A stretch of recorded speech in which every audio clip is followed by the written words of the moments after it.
Hey everybody, what's going on? It's Danny Burke from Odd Chopper here to give you some anytime touchdown bet recommendations as we begin the NFL postseason. Yes, we'll look into NFL wildcard weekend, Saturday, Sunday, and Monday action all together in this video and hoping we can find you some winners. We're coming off a nice regular season finale. How about Audric Estime scoring a touchdown for us and cashing a 3-1 price? Love to see that. Love to see Achan also scoring 6 and cashing in a nice little plus price.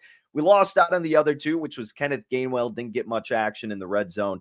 And then Jackson Smith-Njigba had his chance to score, had the ball in his hands, and he dropped it. Would have been a nice 3-1 effort, but we go 2-2. Still end up profitable, though, with a big cash at 3-1 from Estime, and then Achan also getting us a nice plus price winner. And we're hoping we can do more of the same as we look into this weekend's playoff action. So let's go ahead and begin, and we will start on Saturday night. Now, the game that we are going to go to is the later spot, and that's with the division matchup between the Pittsburgh Steelers and the Baltimore Ravens. Third meeting between these teams. I am looking in on Lamar Jackson. Look at this price for him to score. FanDuel's still dealing plus 240. You see sharper sports books like Circa, Pinnacle, they're lower down. I mean, plus 220 for Lamar to score at Circa, plus 203 at Penny if you think Jackson is going to find the end zone, which I believe he will. But really, it's just his price at plus 240. Now, he's only gotten 4 rushing touchdowns on the year, and we actually took him a couple weeks ago. I think it was that Christmas game, whenever they played the Texans. Yeah, it must have been Christmas Day, Christmas Eve, whatever day it fell on.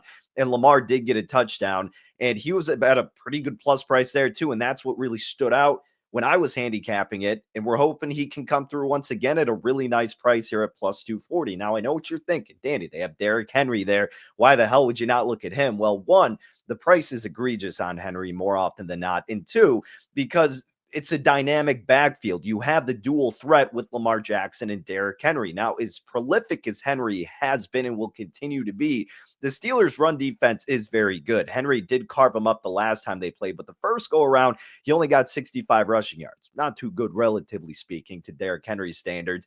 But the Steelers are going to throw everything they have and be completely prepared in the red zone for when Henry comes after them. But because you have the mobile ability of Lamar Jackson, you got to be creative against a lethal, stout defense in the Steelers. So that's probably going to force Lamar Jackson to make some decisions, improvise, and keep the ball for himself on those read options, thus setting up a solid opportunity for him to find the end zone. Our projections at Stochastic have him rushing 9 times for 55 yards. And let's not forget Zay Flowers not being a factor in this game. He's out. It's a big red zone target threat that will be absent. So opens up even more opportunities for Lamar to really put the pressure on himself in these highly elevated games, being the playoffs. He's going to want to make those heroic stances himself and really give himself those opportunities, take on the pressure as he does so often, and hopefully find an end zone for himself and for us to cash a nice plus 240 spot. So Lamar Jackson, first play, anytime touchdown, thinking it's a relatively good buy low spot in terms of this price, with all the attention this whole season really being diverted toward Derrick Henry. All right, our next play, let's talk about Josh Allen to score a touchdown. Now we will move on to Sunday. Also, what I think is a very affordable price for Josh Allen, minus 125 to score a touchdown in his matchup against the Broncos on Sunday. Fanatics has him at that minus 125 spot. So does DraftKings. You look further down, FanDuel minus 135. It gets higher and higher. BetRivers minus 157. So try to get on this sooner rather than later. I imagine it's going to keep increasing in terms of the VIG. Now, Allen has 12 rushing touchdowns this season. And the Broncos, another tremendous defense here, especially against the run. They're allowing just 0.6 rushing touchdowns per game. That's third best in the NFL. They're also fourth in rush EPA allowed, second in rush success rate allowed. And when you look at the red zone opportunities, we know how much of a threat Josh Allen can be. But when you really put it out there in terms of the numbers, him against James Cook, it's pretty fascinating. So James Cook has 42 rush attempts in the red zone, 132 yards, 11 rushing touchdowns. Josh Allen, only 10 rushing attempts behind. Yes, at 32 for a $101 in terms of his yards and 11 touchdowns himself. Josh Allen, again, in a highly elevated spot here in the postseason, will want to make things happen. And if they get closer to the red zone, again, this is a great enough defense in Denver where they can easily stand up a brick wall against James Cook, but a bigger body, easier for him to sneak it in, keep it, whatever it may be. It should set up well for Josh Allen to put that pressure on himself to score if they're struggling to do it with Cook or even in the passing game, which Denver also excels at. So I think this is a good price here, even though we got to lay a little bit. I think it's worth the admission with someone who finds the end zone consistently and will have a good shot to do so once again. So I will lay minus $1.25 with Josh Allen to score a touchdown against the Denver Broncos. All right. Our next player is a personal favorite here. And if you don't follow me on Twitter, at Danny Burke5, if you want to, a couple weeks ago, it was the game where, where the Commanders were taking on the Falcons. A lot of playoff implications on the line. For whatever reason, it's been a running bit with my friends and I to just root for Zacchaeus. I don't know why. You watch games, you yell out random players, and Zacchaeus is a common theme for us because he always pops up on Red Zone. I don't know why. I can't explain it, but Zacchaeus is our guy. So I randomly bet him first touchdown of the game, and it was like 21-1 odds, and he cashed and also threw a little bit on his anytime there. So I absolutely am enamored with Zacchaeus in the first place, but I really do like him in this spot as well. Plus 285 at DraftKings is where you can get Zacchaeus to find the end zone yet again. Now, interestingly enough, he's second among the wide receivers, not counting Zach Ertz, but second among wide receivers in red zone targets this season on the Commanders. He has 8 targets. He's holding 7 of them in the red zone for 43 yards and 2 touchdowns. Ertz does have 18 on the year if you want to include the tight end position. Outside of Ertz, you have McLaurin with 14 targets. Yeah, McLaurin's going to be kind of the more obvious play here, and I don't mind it, but you're not getting as good of a price, and the Bucs should be able to lock down the number one wide receiver in this postseason effort here. They're going to put everything they can on him, and Todd Bowles, being the defensive guy that he is, should look for a way to try to limit the big body of Zach Ertz, who's gotten 3 touchdowns his last 2 games, I believe it is. I mean, Ertz has been a stud. I don't hate the idea of looking at Ertz because you can actually get him at about plus 250 or so.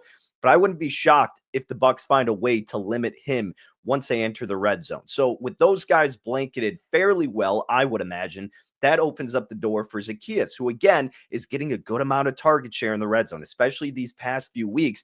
And you look at his target share really in general. I mean, over his last 4 games, he's been targeted 26 times. He's brought in 18 receptions. He's slowly becoming a reliable target for the rookie Jaden Daniels. Now, Tampa Bay is allowing 1.6 receiving touchdowns to opponents per game.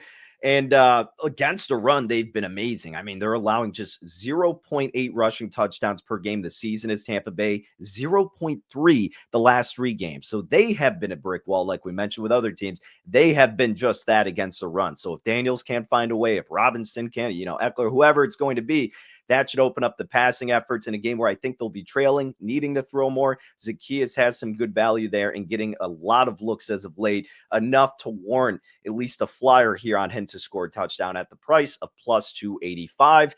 And then finally, I know I'm running a little bit long here. Our final play is going to be someone that we should have catched last week, but we didn't.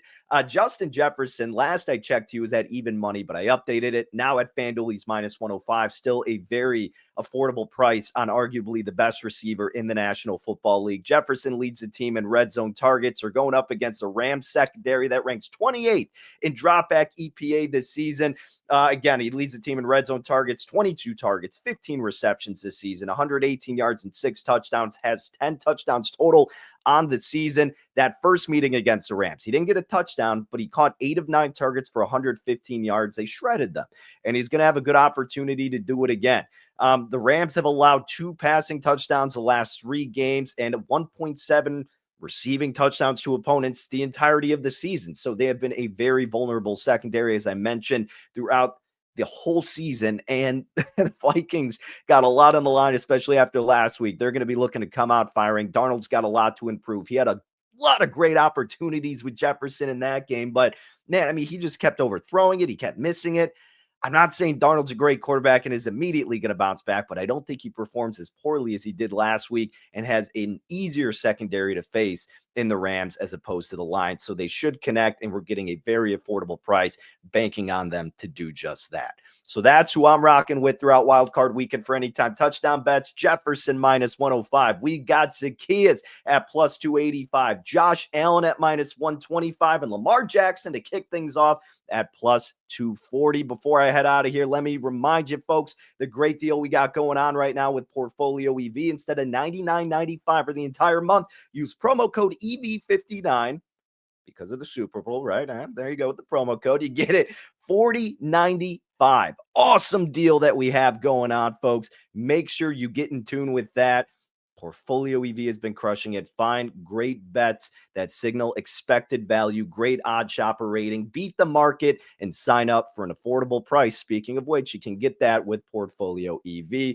But that's going to do it, ladies and gentlemen. Apologies once again for this video running a little bit longer than intended, but hopefully you found some good info out of it. Hopefully we could cash some winners. And as always, leave below in the comments any touchdown bet recommendations you have that I should sweat out alongside you for NFL Wildcard Weekend.